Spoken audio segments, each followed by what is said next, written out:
हाँ जी दोस्तों, सत श्री अकाल। कहानी पेश है ਅੱਤਵਾਦੀ, ਜੋ ਕਿ ਮਾਸਟਰ ਜਗਦੇਵ ਸਿੰਘ ਘੁੰਗਰਾਲੀ ਦੁਆਰਾ ਲਿਖੀ ਗਈ ਹੈ।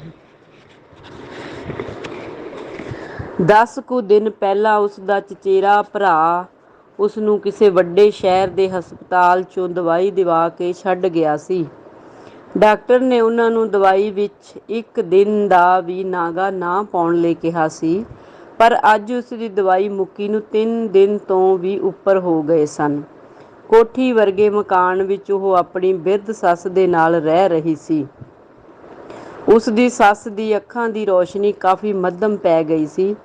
ਇਹ ਕੋਠੀ ਉਸਨੇ ਜਿੱਦ ਨਾਲ ਪਵਾਈ ਸੀ। ਉਸਦਾ ਪਤੀ ਰਣਜੀਤ ਸਿੰਘ ਪਿੰਡ ਛੱਡਣਾ ਨਹੀਂ ਸੀ ਚਾਹੁੰਦਾ ਤੇ ਉਹ ਪਿੰਡ ਵਿੱਚ ਰਹਿਣਾ ਨਹੀਂ ਸੀ ਚਾਹੁੰਦੀ।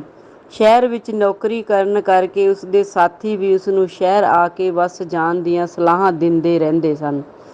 ਉਹਨਾਂ ਨੇ ਬਹੁਤ ਸਾਰੇ ਪਲਾਟ ਦੇਖੇ ਤੇ ਅਖੀਰ ਉਹਨਾਂ ਨੂੰ ਵੱਡੇ ਲੋਕਾਂ ਦੀ ਕਲੋਨੀ ਵਿੱਚ ਇਹ ਪਲਾਟ ਪਸੰਦ ਆ ਗਿਆ। ਭਾਵੇਂ ਕਿ ਇਹ ਪਲਾਟ ਉਹਨਾਂ ਨੂੰ ਚੌਗਣੇ ਭਾਅ 'ਤੇ ਮਿਲਿਆ ਸੀ, ਪਰ ਕਲੋਨੀ ਦੀਆਂ ਖੁੱਲ੍ਹੀਆਂ ਸੜਕਾਂ, ਕਾਲਜ, ਹਸਪਤਾਲ, ਸਿਨੇਮਾ ਤੇ ਬੱਸ ਸਟੈਂਡ ਵਰਗੀਆਂ ਸਹੂਲਤਾਂ ਨੇੜੇ ਹੋਣ ਕਾਰਨ ਉਹਨਾਂ ਨੇ ਸੌਦਾ ਕਰਨ ਲੱਗਿਆਂ ਨੇ ਢਿੱਲ ਨਹੀਂ ਸੀ ਕੀਤੀ। ਇੱਕ ਵਿਸਵੇ ਜਿੰਨੇ ਪੈਸੇ ਰਜਿਸਟਰੀ ਅਤੇ ਦਲਾਲ ਦੀ ਦਲਾਲੀ 'ਤੇ ਹੀ ਲੱਗ ਗਏ ਸਨ ਤੇ ਤਹਿਸੀਲਦਾਰ ਨੇ ਆਪਣੀ ਕਲਮ ਘਸਾਈ ਵੱਖਰੀ ਲਈ ਸੀ। ਫਿਰ ਉਹਨਾਂ ਨੇ ਕਾਫੀ ਪੈਸੇ ਨਕਸ਼ਾ ਬਣਵਾਉਣ ਅਤੇ ਪਾਸ ਕਰਨ 'ਤੇ ਹੀ ਖਰਚ ਹੋ ਗਏ। ਪਿੰਡ ਵਾਲਾ ਮਕਾਨ ਵੇਚ ਕੇ ਵੀ ਕੋਠੀ ਸਿਰੇ ਨਹੀਂ ਸੀ ਚੜ੍ਹੀ, ਜਿਸ ਕਾਰਨ ਉਹਨਾਂ ਨੂੰ ਬੈਂਕ ਤੋਂ 5 ਲੱਖ ਰੁਪਏ ਦਾ ਲੋਨ ਲੈਣਾ ਪਿਆ ਸੀ। ਤਨਖਾਹ ਵਿੱਚੋਂ ਬੈਂਕ ਦੀ ਕਿਸ਼ਤ ਕੱਢ ਕੇ ਉਹਨਾਂ ਕੋਲ ਮਸਾਂ ਹੀ ਗੁਜ਼ਾਰੇ ਜੋਗੇ ਪੈਸੇ ਬਚਦੇ ਸਨ, ਜਿਸ ਕਾਰਨ ਇਮਾਨਦਾਰੀ ਦਾ ਪਾਠ ਪੜ੍ਹਾਉਣ ਵਾਲਾ ਰਣਜੀਤ ਸਿੰਘ ਹੁਣ ਥੋੜ੍ਹੀ ਥੋੜ੍ਹੀ ਬਹੁਤੀ ਰਿਸ਼ਵਤ ਵੀ ਲੈਣ ਲੱਗ ਗਿਆ ਸੀ। ਫੋਨ ਦੀ ਘੰਟੀ ਕਾਫੀ ਦੇਰ ਤੋਂ ਖੜਕ ਰਹੀ ਸੀ, ਪਰ ਉਹ ਸੋਫੇ ਨਾਲ ਢੂੰ ਲਾਈ ਭੁੰਜੇ ਹੀ ਬੈਠੀ ਆਪਣੇ ਗਮ ਵਿੱਚ ਗਮਗੀਨ ਸੀ।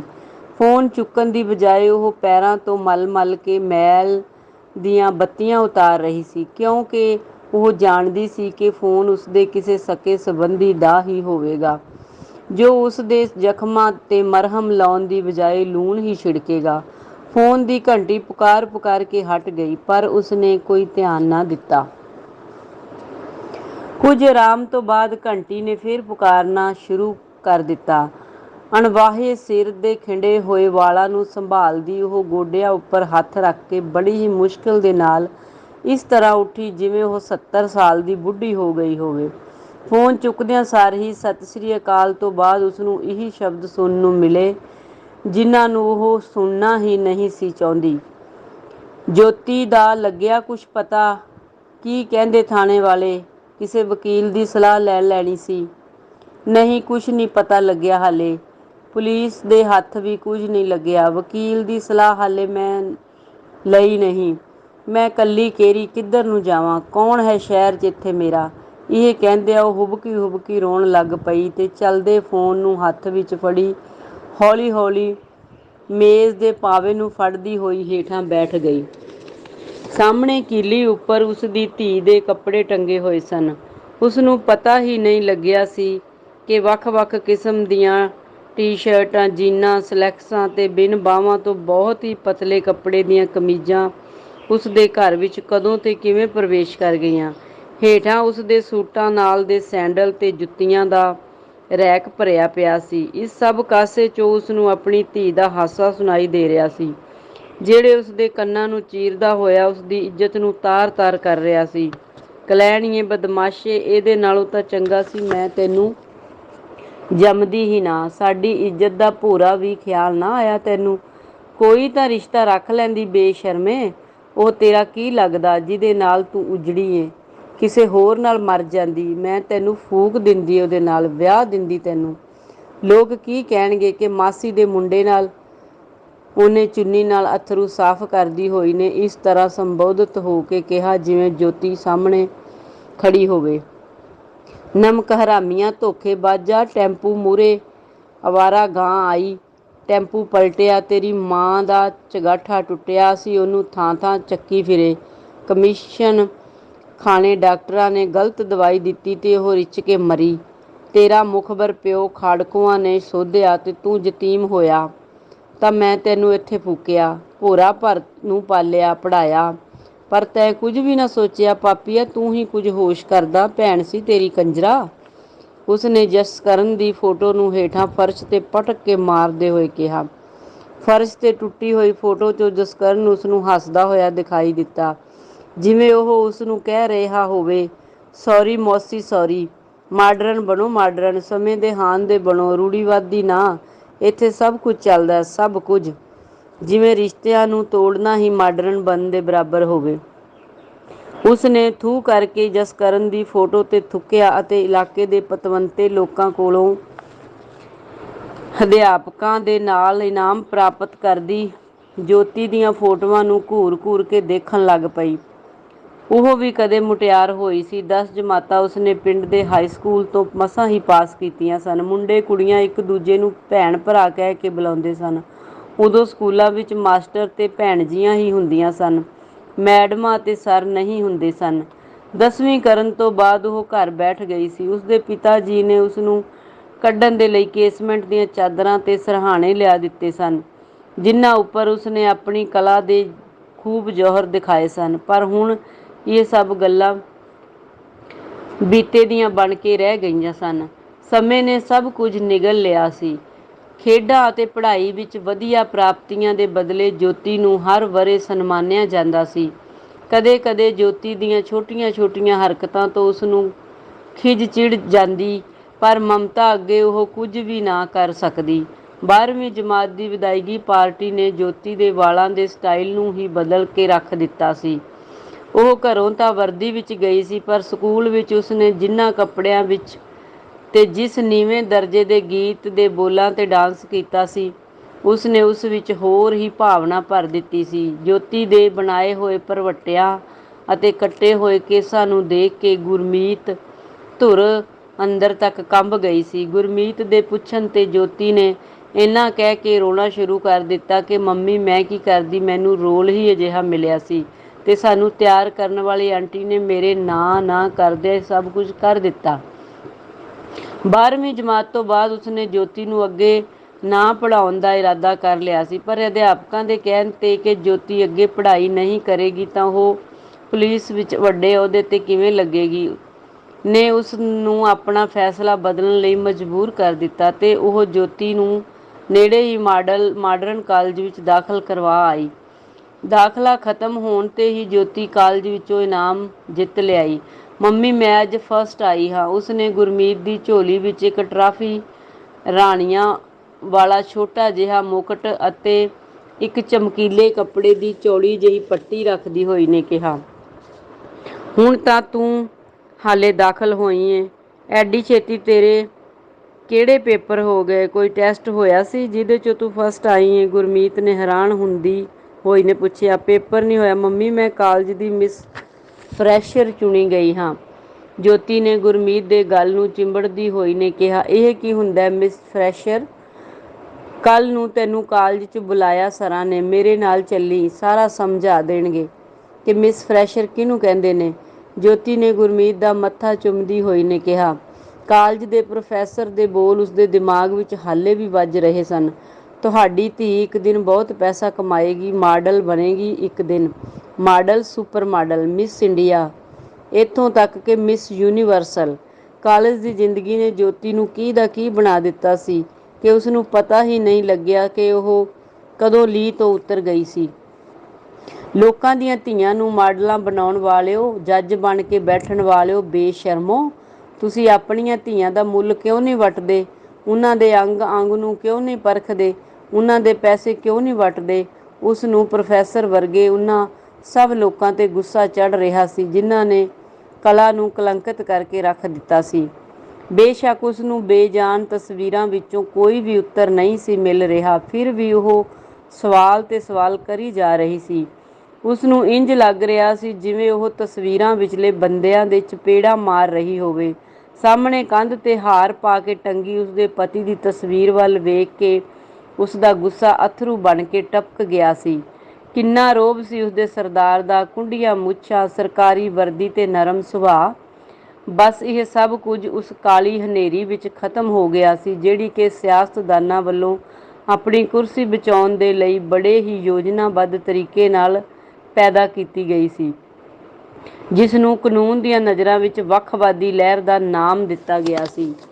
ਕਈ ਵਰ੍ਹੇ ਪਹਿਲਾਂ ਵਾਪਰੇ ਕਾਂਡ ਦੇ ਜ਼ਖਮ ਗੁਰਮੀਤ ਦੇ ਹਾਲੇ ਭਰੇ ਨਹੀਂ ਸਨ, ਜਦੋਂ ਸਿਨੇਮੇ ਦੇ ਬਾਹਰ ਟਿਕਟਾਂ ਲੈਣ ਲਈ ਖੜ੍ਹੇ ਬੇਕਸੂਰ ਲੋਕਾਂ ਨੂੰ ਕਤਲ ਕਰਨ ਵਾਲੇ ਕਾਤਲਾਂ ਨੂੰ ਫੜਨ ਦੇ ਲਈ ਇਲਾਕੇ ਦੇ ਸਾਰੇ ਥਾਣਿਆਂ ਦੀਆਂ ਘੰਟੀਆਂ ਖੜਕ ਗਈਆਂ ਸਨ। ਚਾਰੇ ਪਾਸੇ ਹਫੜਾ ਦਫੜੀ ਮਚ ਗਈ ਸੀ। ਬਾਜ਼ਾਰ ਬੰਦ ਹੋ ਗਏ ਸਨ ਤੇ ਆਵਾਜਾਈ ਰੋਕ ਦਿੱਤੀ ਗਈ ਸੀ।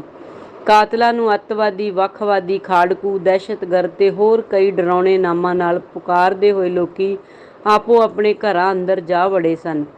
ਪਲਾਂ ਵਿੱਚ ਹੀ ਸਾਰਾ ਸ਼ਹਿਰ ਪੁਲਿਸ ਛਾਉਣੀ ਵਿੱਚ ਬਦਲ ਗਿਆ ਸੀ। ਪੁਲਿਸ ਦੀ ਮਦਦ ਦੇ ਲਈ ਫੌਜ ਬੁਲਾ ਲਈ ਗਈ ਸੀ। ਸਿਖਰ ਦੁਪਹਿਰੇ ਵਾਪਰੇ ਇਸ ਕਾਂਡ ਵਿੱਚ ਜਿੱਥੇ ਉਹ ਅਨੇਕਾਂ ਬੇਕਸੂਰ ਲੋਕਾਂ ਦੇ ਸਰੀਰ ਛਲਣੀ ਕਰ ਗਏ ਸਨ, ਉੱਥੇ ਉਹ ਜਾਂਦੇ ਜਾਂਦੇ ਸਿਨੇਮੇ ਅੰਦਰ ਲੱਗੀ ਚੱਕਵੀਂ ਫਿਲਮ ਦੇ ਪੋਸਟਰ ਬੋਰਡ ਵਿੱਚ ਗੋਲੀਆਂ ਮਾਰ ਕੇ ਸਿਸਟਮ ਦੇ ਖਿਲਾਫ ਆਪਣੇ ਅੰਤਾਂ ਦੇ ਗੁੱਸੇ ਦਾ ਪ੍ਰਗਟਾਵਾ ਵੀ ਕਰ ਗਏ ਸਨ। ਇੱਕ ਇਨਾਮੀ ਦਹਿਸ਼ਤਗਰਦ ਵੱਲੋਂ ਆਪਣੇ ਸਾਥੀਆਂ ਸਮੇਤ ਇਸ ਕਾਰੇ ਨੂੰ ਕਰਨ ਦੀ ਅਫਵਾਹ ਸਾਰੇ ਸ਼ਹਿਰ ਵਿੱਚ ਫੈਲ ਗਈ ਸੀ। ਸਰਕਾਰੀ ਫਰਜ਼ ਨੂੰ ਨਿਭਾਉਂਦਿਆਂ ਥਾਣੇਦਾਰ ਰਣਜੀਤ ਸਿੰਘ ਨੇ ਕਾਤਲਾਂ ਦਾ ਪਿੱਛਾ ਕਰਨਾ ਸ਼ੁਰੂ ਕਰ ਦਿੱਤਾ ਸੀ। ਬੇਸ਼ੱਕ ਹੋਰ ਪੁਲਿਸ ਪਾਰਟੀਆਂ ਤੇ ਫੌਜੀ ਦਸਤੇ ਉਸ ਦੀ ਸਹਾਇਤਾ ਲਈ ਪਹੁੰਚ ਚੁੱਕੇ ਸਨ, ਫਿਰ ਵੀ ਉਸ ਦੇ ਹੱਥ ਪੱਲੇ ਕੁਝ ਨਹੀਂ ਸੀ ਲੱਗਿਆ। ਉਹ ਚਾਰੇ ਪਾਸਿਆਂ ਤੋਂ ਘੇਰੇ ਜਾਣ ਦੇ ਬਾਵਜੂਦ ਪੁਲਿਸ ਪਾਰਟੀ ਦਾ ਘੇਰਾ ਤੋੜ ਕੇ ਚਕਮੇ ਦਿੰਦੇ ਹੋਏ ਦੂਜੇ ਇਲਾਕੇ ਵਿੱਚ ਦਰਿਆ ਕੰਢੇ ਉੱਗੇ ਸਰਕੰਡਿਆਂ ਵਿੱਚ ਜਾ ਵੜੇ ਸਨ। ਸ਼ਾਮ ਤੱਕ ਦੋਹਾਂ ਪਾਸਿਆਂ ਤੋਂ ਰੁਕ ਰੁਕ ਕੇ ਫਾਇਰਿੰਗ ਹੁੰਦੀ ਰਹੀ। ਬੁਲਟ ਪ੍ਰੂਫ ਟਰੈਕਟਰਾਂ ਨੇ ਕੁਝ ਹੀ ਘੰਟਿਆਂ ਵਿੱਚ ਨਾਲ ਲੱਗਦੀ ਦੂਰ ਤੱਕ ਬੀਜੀ ਕਮਾਦ ਦੀ ਫਸਲ ਨੂੰ ਧਰਤੀ ਤੇ ਵਿਛਾ ਕੇ ਰੱਖ ਦਿੱਤਾ ਸੀ। ਪੁਲਿਸ ਪਾਰਟੀਆਂ ਹਨੇਰਾ ਹੋਣ ਤੋਂ ਪਹਿਲਾਂ ਪਹਿਲਾਂ ਆਪਣਾ ਕੰਮ ਨਿਬੇੜ ਲੈਣਾ ਚਾਹੁੰਦੀਆਂ ਸਨ, ਪਰ ਖਾੜਕੂ ਹਨੇਰੇ ਦਾ ਫਾਇਦਾ ਲੈਣ ਦੇ ਲਈ ਇਸ ਨੂੰ ਲਮਕਾਈ ਜਾ ਰਹੇ ਸਨ। ਦੋਵੇਂ ਪਾਸਿਆਂ ਤੋਂ ਗੋਲੀਆਂ ਦੀ ਬੁਛਾੜ ਤੇਜ਼ ਹੋ ਗਈ ਸੀ। ਦੋਵੇਂ ਧਿਰਾਂ ਆਪੋ ਆਪਣੀ ਮੰਜ਼ਿਲ ਵੱਲ ਵਧ ਰਹੀਆਂ ਸਨ। ਦਰੱਖਤਾਂ ਅਤੇ ਗੱਡੀਆਂ ਦੀ ਓਟ ਵਿੱਚ ਚੱਲੀਆਂ ਗੋਲੀਆਂ ਨਾਲ ਕੁਦਰਤ ਦੀ ਬੁੱਕਲ ਵਿੱਚ ਸ਼ੇਕ ਹੋ ਗਏ ਸਨ। ਆਪਣੇ ਆਪ ਨੂੰ ਬਚਾਉਂਦੇ ਹੋਏ ਸਿਖਲਾਈ ਪ੍ਰਾਪਤ ਮੁਲਾਜ਼ਮ ਵੀ ਅੰਨ੍ਹੇ ਨਿਸ਼ਾਨਸੀ ਬਣੇ ਹੋਏ ਸਨ। ਚੱਲਦੀਆਂ ਗੋਲੀਆਂ ਵਿੱਚੋਂ ਸਾਹਮਣੇ ਤੋਂ ਆ ਕੇ ਇੱਕ ਗੋਲੀ ਥਾਣੇਦਾਰ ਰਣਜੀਤ ਸਿੰਘ ਦੀ ਲੱਤ ਵਿੱਚ ਵੱਜੀ ਤੇ ਉਹ ਜ਼ਖਮੀ ਹੋ ਕੇ ਜੀਪ ਦੇ ਟਾਇਰ ਨਾਲ ਢੂੰ ਲਾ ਕੇ ਬੈਠ ਗਿਆ। ਫਿਰ 5 ਲੱਖ ਦੀ ਇਨਾਮੀ ਰਾਸ਼ੀ ਪ੍ਰਾਪਤ ਕਰਨ ਦੇ ਲਈ ਉਸ ਨੂੰ ਕੌਣ ਸ਼ਹੀਦ ਕਰ ਗਿਆ, ਇਸ ਦਾ ਕਿਸੇ ਨੂੰ ਵੀ ਪਤਾ ਨਾ ਚੱਲਿਆ। ਘਰ ਵਿੱਚ ਗੁਰਮੀਤ ਦਰਵਾਜ਼ੇ ਟਾਕੀਆਂ ਬੰਦ ਕਰਕੇ ਆਪਣੀ ਧੀ ਜੋਤੀ ਤੇ ਭਾਣਜੇ ਜਸਕਰਨ ਨੂੰ ਬੁੱਕਲ ਵਿੱਚ ਲਈ ਸਹਿਮੀ ਹੋਈ ਬੈਠੀ ਸੀ। ਉਸਨੇ ਬੱਚਿਆਂ ਨੂੰ ਦੁਪਹਿਰ ਦੀਆਂ ਬਚੀਆਂ ਪਈਆਂ ਰੋਟੀਆਂ ਗਰਮ ਕਰਕੇ ਖੁਆ ਕੇ ਸੁਲਾ ਦਿੱਤਾ ਤੇ ਆਪ ਭੁੱਖਣ ਭਾਣੇ ਬੈਠੀ ਦਰਵਾਜ਼ੇ ਵੱਲ ਦੇਖਦੀ ਰਹੀ। ਭੁੱਖ ਅਤੇ ਨੀਂਦ ਉਸ ਦੇ ਕੋਲੋਂ ਕਿਧਰੇ ਦੂਰ ਉਡਾਰੀ ਮਾਰ ਗਈਆਂ ਸਨ। ਜਦੋਂ ਉਸਨੇ ਹੌਸਲਾ ਜਿਹਾ ਕਰਕੇ ਥਾਣੇ ਫੋਨ ਕਰਕੇ ਪੁੱਛਿਆ ਤਾਂ ਮੁਨਸ਼ੀ ਨੇ ਉਸ ਨੂੰ ਝੂਠੇ ਦਿਲਾਸੇ ਦਿੰਦੇ ਹੋਏ ਸਾਹਿਬ ਦੇ ਜ਼ਖਮੀ ਹੋਣ ਦੀ ਖਬਰ ਦਿੱਤੀ, ਪਰ ਉਸ ਦੇ ਵਾਰ-ਵਾਰ ਪੁੱਛਣ ਤੇ ਵੀ ਮੁਨਸ਼ੀ ਨੇ ਇਹ ਨਾ ਦੱਸਿਆ ਕਿ ਸਾਹਿਬ ਕਿੰਨੇ ਕੁ ਜ਼ਖਮੀ ਨੇ ਤੇ ਕਿਹੜੇ ਹਸਪਤਾਲ ਵਿੱਚ ਨੇ। ਸਾਰੀ ਰਾਤ ਉਸ ਦੀ ਤੜਫਦੀ ਦੀ ਲੰਘ ਗਈ। ਰਾਤ ਦੇ ਅਲਵਿਦਾ ਕਹਿਣ ਦੇ ਨਾਲ ਹੀ ਦੋਹਾਂ ਧਿਰਾਂ ਦੀ ਜਿੱਤ ਦੇ ਦਰਸ਼ਨ ਹੋਣੇ ਸ਼ੁਰੂ ਹੋ ਗਏ ਸਨ। ਥਾਂ ਥਾਂ ਤੇ ਡੁੱਲਿਆ ਹੋਇਆ ਖੂਨ, ਕਾਰਤੂਸਾਂ ਦੇ ਖਿੰਡੇ ਹੋਏ ਖਾਲੀ ਖੋਲ ਤੇ ਬੁਲਟ ਪ੍ਰੂਫ ਟਰੈਕਟਰਾਂ ਵੱਲੋਂ ਦੂਰ ਤੱਕ ਤਬਾਹ ਕੀਤੀਆਂ ਫਸਲਾਂ ਇੱਕ ਭਿਆਨਕ ਮੰਜ਼ਰ ਪੇਸ਼ ਕਰ ਰਹੀਆਂ ਸਨ। ਭਾਵੇਂ ਕਿ ਪੁਲਿਸ ਪਾਰਟੀਆਂ ਆਪਣੀ ਹਾਰ ਦੀ ਬਦਨਾਮੀ ਤੋਂ ਡਰਦੀਆਂ ਆਪਣੇ ਸਾਥੀਆਂ ਦੀਆਂ ਲਾਸ਼ਾਂ ਨੂੰ ਦਿਨ ਚੜ੍ਹਨ ਤੋਂ ਪਹਿਲਾਂ ਹੀ ਟਿਕਾਣੇ ਲਾ ਆਈਆਂ ਸਨ, ਪਰ ਫਿਰ ਵੀ ਖੂਨ ਨਾਲ ਲਿਬੜੀਆਂ ਸਰਕਾਰੀ ਗੱਡੀਆਂ ਉਹਨਾਂ ਦੀ ਗਿਣਤੀ ਨੂੰ ਦਰਸਾ ਗਈਆਂ ਸਨ। 2 ਖਾੜਕੂ ਮਰ ਗਏ ਸਨ ਤੇ ਬਾਕੀ ਦੇ ਹਨੇਰੇ ਦਾ ਫਾਇਦਾ ਉਠਾਉਂਦੇ ਹੋਏ ਦਰਿਆ ਪਾਰ ਕਰਕੇ ਭੱਜਣ ਵਿੱਚ ਕਾਮਯਾਬ ਹੋ ਗਏ ਸਨ। ਸਵੇਰੇ ਰਿਸ਼ਤੇਦਾਰਾਂ ਅਤੇ ਆਸ ਗੁਆਂਢ ਦੇ ਉਸ ਦੇ ਘਰੇ ਢੁੱਕਣ ਕਾਰਨ ਉਸ ਦਾ ਮੱਥਾ ਠਣਕ ਗਿਆ ਸੀ ਕਿ ਉਹ ਲੁੱਟੀ ਪੁੱਟੀ ਗਈ ਹੈ, ਪਰ ਉਸ ਨੂੰ ਅਖੀਰ ਤੱਕ ਇਹ ਹੀ ਦਿਲਾਸਾ ਦਿੱਤਾ ਜਾਂਦਾ ਰਿਹਾ ਕਿ ਥਾਣੇਦਾਰ ਐਮਰਜੈਂਸੀ ਵਿੱਚ ਹਨ ਤੇ ਡਾਕਟਰ ਉੱਥੇ ਕਿਸੇ ਨੂੰ ਵੀ ਅੰਦਰ ਨਹੀਂ ਜਾਣ ਦਿੰਦੇ। ਜਲਦੀ ਹੀ ਉਹ ਠੀਕ ਹੋ ਕੇ ਘਰ ਪਹੁੰਚ ਜਾਣਗੇ। ਪਰ ਜਦੋਂ ਪੋਸਟਮਾਰਟਮ ਤੋਂ ਬਾਅਦ ਥਾਣੇਦਾਰ ਰਣਜੀਤ ਸਿੰਘ ਦੀ ਮ੍ਰਿਤਕ ਦੇਹ ਉਸ ਦੇ ਘਰੇ ਪਹੁੰਚੀ ਤਾਂ ਗੁਰਮੀਤ ਸਦਮਾ ਨਾ ਸਹਾਰਦੀ ਹੋਈ ਬੇਹੋਸ਼ ਹੋ ਕੇ ਡਿੱਗ ਪਈ। ਚਮਚੇ ਨਾਲ ਦੰਦਲ ਖੋਲ੍ਹ ਕੇ ਪਾਣੀ ਪਿਲਾਉਣ ਤੋਂ ਬਾਅਦ ਜਦੋਂ ਉਹ ਕੁਝ ਹੋਸ਼ ਵਿੱਚ ਆਈ ਤਾਂ ਉਸਨੇ ਪਿੱਟ-ਪਿੱਟ ਕੇ ਆਪਣਾ ਬੁਰਾ ਹਾਲ ਕਰ ਲਿਆ। ਬੁੜੀਆਂ ਨੇ ਉਸਨੂੰ ਬੜੀ ਮੁਸ਼ਕਲ ਦੇ ਨਾਲ ਥਾਣੇਦਾਰ ਦੀ ਮ੍ਰਿਤਕ ਦੇਹ ਤੋਂ ਪਰ੍ਹੇ ਕੀਤਾ। ਨਹਾਉਣ ਦੀ ਬਜਾਏ ਪਾਣੀ ਦੇ ਚਾਰ ਕੁ ਛਿੱਟੇ ਮਾਰ ਕੇ ਧਾਰਮਿਕ ਰਸਮਾਂ ਪੂਰੀਆਂ ਕਰਕੇ ਅਰਥੀ ਨੂੰ ਚੁੱਕ ਲਿਆ ਗਿਆ। ਗੁਰਮੀਤ ਅਰਧ-ਬੇਹੋਸ਼ੀ ਦੀ ਹਾਲਤ ਵਿੱਚ ਅਰਥੀ ਦੇ ਪਿੱਛੇ ਆਵਾਜ਼ਾਂ ਮਾਰਦੀ ਹੀ ਰਹਿ ਗਈ। ਅਖੀਰਲੇ ਦਿਨ ਧਾਰਮਿਕ ਰਸਮਾਂ ਨੂੰ ਪੂਰਾ ਕਰਦਿਆਂ ਥਾਣੇਦਾਰ ਦੀ ਰੂਹ ਨੂੰ ਸ਼ਾਂਤੀ ਦੇਣ ਦੇ ਲਈ ਹਰ ਵਰਗ ਦੇ ਲੋਕ ਪਹੁੰਚੇ। ਭੋਗ ਪੈਣ ਤੋਂ ਬਾਅਦ ਰਾਜਨੀਤਿਕ ਲੀਡਰਾਂ ਨੇ ਲੋਕਾਂ ਦਾ ਵਿਸ਼ਵਾਸ ਜਿੱਤਣ ਦੇ ਲਈ ਹਮਦਰਦੀ ਵਜੋਂ ਦਿੱਤੇ ਜਾਣ ਵਾਲੇ ਭਾਸ਼ਣਾਂ ਦੀ ਓਟ ਵਿੱਚ ਕਚੀਚੀਆਂ ਲੈ ਕੇ ਮਾਰੇ ਹਾਅ ਦੇ ਨਾਅਰਿਆਂ ਨਾਲ ਮਨ ਦੀ ਭੜਾਸ ਕੱਢ ਲਈ ਸੀ। ਸਰੋਪਿਆਂ, ਸ਼ਾਲਾਂ ਅਤੇ ਪੈਸਿਆਂ ਦੇ ਨਾਲ ਉਸਦੀ ਝੋਲੀ ਭਰ ਦਿੱਤੀ ਗਈ ਸੀ। ਜੋਤੀ ਨੂੰ ਨੌਕਰੀ ਦੇਣ ਦਾ ਭਰੋਸਾ ਦਿਵਾ ਕੇ ਮਹਿਕਮੇ ਵਾਲੇ ਅਤੇ ਰਿਸ਼ਤੇਦਾਰ ਚਲੇ ਗਏ ਸਨ। ਅਚਾਨਕ ਹੀ ਉਸਦਾ ਹੱਥ ਪਿੱਛੇ ਬਿਸਤਰੇ 'ਤੇ ਪਏ ਰਿਮੋਟ ਵਿੱਚ ਵੱਜਿਆ, ਜਿਹੜਾ ਕਿ ਪਿਛਲੇ 1 ਮਹੀਨੇ ਤੋਂ ਉੱਥੇ ਹੀ ਪਿਆ ਹੋਇਆ ਸੀ। ਜਦੋਂ ਜਸਕਰਨ ਤੇ ਜੋਤੀ ਬਿਸਤਰੇ 'ਤੇ ਮੂਧੇ ਪੈ ਕੇ ਟੀਵੀ ਦੇਖਦੇ ਤਾਂ ਰਿਮੋਟ ਕਦੇ ਜੋਤੀ ਦੇ ਹੱਥ ਵਿੱਚ ਹੁੰਦਾ, ਕਦੇ ਜਸਕਰਨ ਦੇ। ਉਹਨਾਂ ਨੂੰ ਇਸ ਮੁਦਰਾ ਵਿੱਚ ਪਿਆਂ ਨੂੰ ਦੇਖ ਕੇ ਥਾਣੇਦਾਰਨੀ ਦੀ ਰੂਹ ਕੰਬ ਜਾਂਦੀ। ਉਸਨੂੰ ਮਾਂ ਦੇ ਕਹੇ ਬੋਲ ਕਿ ਕੁੜੀਆਂ ਉਹ ਆਟੇ ਦੀਆਂ ਚਿੜੀਆਂ ਨੇ, ਜਿਨ੍ਹਾਂ ਨੂੰ ਬਾਹਰ ਕਾਂ ਠੂੰਗਾ ਮਾਰਦੇ ਨੇ ਤੇ ਘਰੇ ਚੂਹੇ ਟੁੱਕ ਜਾਂਦੇ ਨੇ। ਜੇ ਭੈਣ ਭਰਾ ਹੀ ਇੱਕ ਹੀ ਪਲੰਘ 'ਤੇ ਬੈਠ ਜਾਣ ਤਾਂ ਲਟੈਣ ਟੁੱਟ ਜਾਂਦੀ ਹੈ। ਵਾਰ-ਵਾਰ ਯਾਦ ਆਉਂਦੇ। ਕਦੇ-ਕਦੇ ਉਸਨੂੰ ਜੋਤੀ ਦੇ ਕੱਪੜੇ ਟੁੱਕੇ ਹੋਏ ਪ੍ਰਤੀਤ ਹੁੰਦੇ ਤੇ ਘਰ ਦੀ ਛੱਤ ਟੁਕੜੇ-ਟੁਕੜੇ ਹੋ ਕੇ ਆਪਣੇ ਉੱਪਰ ਗਿਰਦੀ ਹੋਈ ਮਹਿਸੂਸ ਹੁੰਦੀ। ਦੋਹਾਂ ਨੂੰ ਸਿੱਖਿਆ ਦੇਣ ਦੇ ਲਈ ਕਦੇ-ਕਦੇ ਉਹ ਉਹਨਾਂ ਨੂੰ ਭੈਣ-ਭਰਾ ਦੇ ਰਿਸ਼ਤੇ ਦਾ ਅਹਿਸਾਸ ਕਰਾਉਣ ਦੇ ਲਈ ਜੋਤੀ ਨੂੰ ਕਹਿੰਦੀ, "ਜੱਸੂ ਕੀ ਲਾਈ ਐ? ਵੀਰਾ ਏ ਤੇਰਾ, ਵੀਰਾ। ਵੀਰ ਜੀ ਕਿਹਾ ਕਰ ਇਸਨੂੰ।" ਤੇ ਅੱਗੋਂ ਜੋਤੀ ਹੱਸ ਕੇ ਜਸਕਰਨ ਨੂੰ ਵੀਰ ਜੀ ਕਹਿ ਕੇ ਗਲਵੱਕੜੀ ਪਾ ਲੈਂਦੀ। ਥਾਣੇਦਾਰਨੀ ਝੂਠੀ ਜਿਹੀ ਮੁਸਕਣੀ ਹੱਸ ਕੇ ਦਿਲ ਦੇ ਪੱਥਰ ਰੱਖ ਕੇ ਦੂਜੇ ਕਮਰੇ ਵਿੱਚ ਚਲੀ ਜਾਂਦੀ, ਪਰ ਕੁਝ ਵੀ ਨਾ ਕਰ ਸਕਦੀ। ਬੰਦ ਪਏ ਟੀਵੀ ਦੀ ਸਕਰੀਨ ਵਿੱਚ ਆਪਣੀ ਹੀ ਤਸਵੀਰ ਨੂੰ ਦੇਖ ਕੇ ਉਹ ਤ੍ਰਭਕ ਗਈ ਤੇ ਉਸਨੇ ਕੰਨਾਂ 'ਤੇ ਹੱਥ ਰੱਖ ਕੇ ਜ਼ੋਰ ਦੀ ਚੀਕ ਮਾਰੀ। ਉਸਨੂੰ ਇਸ ਤਰ੍ਹਾਂ ਲੱਗਿਆ ਜਿਵੇਂ ਕੋਈ ਗੁੰਡਾ ਸਟੇਨਗਨ ਲਈ ਉਸਦੇ ਗੋਲੀਆਂ ਵਰਾਉਂਦਾ ਹੋਇਆ ਆ ਰਿਹਾ ਹੋਵੇ ਤੇ ਉਹ ਛਲਣੀ ਹੋ ਗਈ ਹੋਵੇ। ਬਦਲੇ ਦੀ ਭਾਵਨਾ ਨੇ ਉਸਦੇ ਰੌਂਗਟੇ ਖੜ੍ਹੇ ਕਰ ਦਿੱਤੇ। ਅੰਤਾਂ ਦੇ ਗੁੱਸੇ ਕਾਰਨ ਉਸਦੇ ਮੱਥੇ ਤੋਂ ਤਰੇਲੀਆਂ ਛੁੱਟ ਪਈਆਂ। ਉਹ ਆਪਣੇ ਬੱਚਿਆਂ ਦੀ ਮਾਨਸਿਕਤਾ ਵਿੱਚ ਗੋਲੀਆਂ ਮਾਰਨ ਵਾਲੇ ਅੱਤਵਾਦੀਆਂ ਨੂੰ ਕੋਹ-ਕੋਹ ਕੇ ਮਾਰ ਦੇਣਾ ਚਾਹੁੰਦੀ ਸੀ। ਉਸਨੇ ਪਰਦਿਆਂ ਨੂੰ ਖਿੱਚ ਕੇ ਪਾੜ ਦਿੱਤਾ, ਟੀਵੀ ਨੂੰ ਲੱਤ ਮਾਰ ਕੇ ਹੇਠਾਂ ਸੁੱਟ ਦਿੱਤਾ ਅਤੇ ਘਰ ਦੇ ਸਮਾਨ ਦੀ ਭੰਨ-ਤੋੜ ਕਰਨੀ ਸ਼ੁਰੂ ਕਰ ਦਿੱਤੀ। ਪਹਿਲਾਂ ਉਹ ਛੋਟੀਆਂ-ਛੋਟੀਆਂ ਹਰਕਤਾਂ ਕਰਿਆ ਕਰਦੀ ਸੀ, ਪਰ ਅੱਜ ਉਹ ਸਭ ਕੁਝ ਤਹਿਸ-ਨਹਿਸ ਕਰ ਦੇਣਾ ਚਾਹੁੰਦੀ ਸੀ। ਸ਼ਾਇਦ ਉਹ ਪਾਗਲਪਨ ਦੀ ਖਤਰਨਾਕ ਹਾਲਤ ਵਿੱਚ ਪਹੁੰਚ ਗਈ ਸੀ। ਨੰਗੇ ਸਿਰ ਤੇ ਨੰਗੇ ਪੈਰੀਂ ਉਹ ਖੁੰਡੀ ਜਿਹੀ ਕੁਹਾੜੀ ਚੁੱਕ ਕੇ ਗਾਲ੍ਹਾਂ ਕੱਢਦੀ ਹੋਈ ਬਾਹਰ ਵੱਲ ਨੂੰ ਨਿਕਲ ਗਈ। ਉਸਦੀ ਸੱਸ ਕੁੜੇ ਗੁਰਮੀਤ ਕਰਦੀ ਹੋਈ ਉਸਨੂੰ ਮੋੜਨ ਲਈ ਉਸਦੇ ਪਿੱਛੇ ਗਈ, ਪਰ ਜਦ ਨੂੰਹ ਨੂੰ ਉਹ ਬਹੁਤ ਦੂਰ ਜਾ ਨਿਕਲੀ, ਬਜ਼ੁਰਗ ਔਰਤ ਸੋਟੀ ਲਈ ਦਰਾਂ 'ਚ ਬੈਠੀ ਰਾਹਗੀਰਾਂ ਨੂੰ ਉਸਨੂੰ ਮੋੜ ਲਿਆਉਣ ਲਈ ਕਹਿੰਦੀ ਰਹੀ, ਪਰ ਉਸਦੀ ਇਸ ਅਵਸਥਾ ਨੂੰ ਦੇਖ ਕੇ ਕਿਸੇ ਨੇ ਵੀ ਉਸਨੂੰ ਮੋੜਨ ਦੀ ਕੋਸ਼ਿਸ਼ ਨਾ ਕੀਤੀ। ਉਸਨੇ ਸਿਨੇਮੇ 'ਤੇ ਜਾ ਕੇ ਪੱਥਰ ਮਾਰਨੇ ਸ਼ੁਰੂ ਕਰ ਦਿੱਤੇ। ਗੋਲੀਆਂ ਦੀ ਤਰ੍ਹਾਂ ਤੇਜ਼ੀ ਨਾਲ ਵਗਾਹ ਮਾਰੇ ਪੱਥਰਾਂ ਕਾਰਨ ਸਿਨੇਮੇ ਦੇ ਸ਼ੀਸ਼ੇ ਟੁੱਟ ਗਏ ਅਤੇ ਹਾਲ ਅੰਦਰ ਭਗਦੜ ਜਿਹੀ ਮਚ ਗਈ। ਫਿਰ ਉਹ ਬੜੇ ਹੀ ਜੋਸ਼ ਨਾਲ ਵੱਡਅਕਾਰੀ ਪੋਸਟਰ ਬੋਰਡ ਵੱਲ ਮੁੜੀ ਤੇ ਕੁਹਾੜੀ ਦੇ 2-3 ਟੱਕ ਪੋਸਟਰ ਬੋਰਡ 'ਤੇ ਮਾਰ ਕੇ ਫਿਰ ਪੱਥਰ ਮਾਰਨ ਲੱਗ ਪਈ। ਉਸਦੇ ਗਾਲ੍ਹਾਂ ਕੱਢਦੀ ਦੇ ਮੂੰਹ ਵਿੱਚ ਝੱਗ ਜਿਹੀ ਆ ਗਈ। ਫਿਰ ਉਹ ਹੱਥ ਵਿੱਚ ਪੱਥਰ ਚੁੱਕੀ ਟਿਕਟਿਕੀ ਲਗਾ ਕੇ ਪੋਸਟਰ ਬੋਰਡ ਵੱਲ ਦੇਖਣ ਲੱਗ ਪਈ। ਭਾਵੇਂ ਕਿ ਪੋਸਟਰ ਬੋਰਡ ਵਿਚਲੀ ਅਧਨੰਗੀ ਅਭਿਨੇਤਰੀ ਦੀ ਛਾਤੀ ਵਿੱਚ ਦੀ ਪੱਥਰ ਲੱਗ ਕੇ ਪਾਰ ਹੋ ਗਏ ਸਨ, ਪਰ ਫਿਰ ਵੀ ਉਹ ਆਪਣੀ ਖੱਬੀ ਅੱਖ ਦਬਾਈ ਹੱਸਦੀ ਹੋਈ ਆਪਣੇ ਦਿਲਕਸ਼ ਅੰਦਾਜ਼ ਵਿੱਚ ਕਹਿ ਰਹੀ ਸੀ ਕਿ ਅਸੀਂ ਉਹ ਅੱਤਵਾਦੀ ਹਾਂ ਜਿਨ੍ਹਾਂ ਲਈ ਜੁਰਮ ਦੇ ਬਦਲੇ ਇਸ ਦੇਸ਼ ਵਿੱਚ ਕੋਈ ਕਾਨੂੰਨ ਨਹੀਂ। ਉਸਦੇ ਦੁਆਲੇ ਲੋਕਾਂ ਦੀ ਭੀੜ ਇਕੱਠੀ ਹੋ ਗਈ। ਸਿਨੇਮੇ ਵਿੱਚੋਂ ਵੀ ਲੋਕ ਬਾਹਰ ਨਿਕਲ ਆਏ ਸਨ। ਕੁਹਾੜੀ ਅਤੇ ਪੱਥਰਾਂ ਦੇ ਡਰ ਕਾਰਨ ਕੋਈ ਵੀ ਉਸ ਦੇ ਨੇੜੇ ਨਹੀਂ ਸੀ ਜਾ ਰਿਹਾ।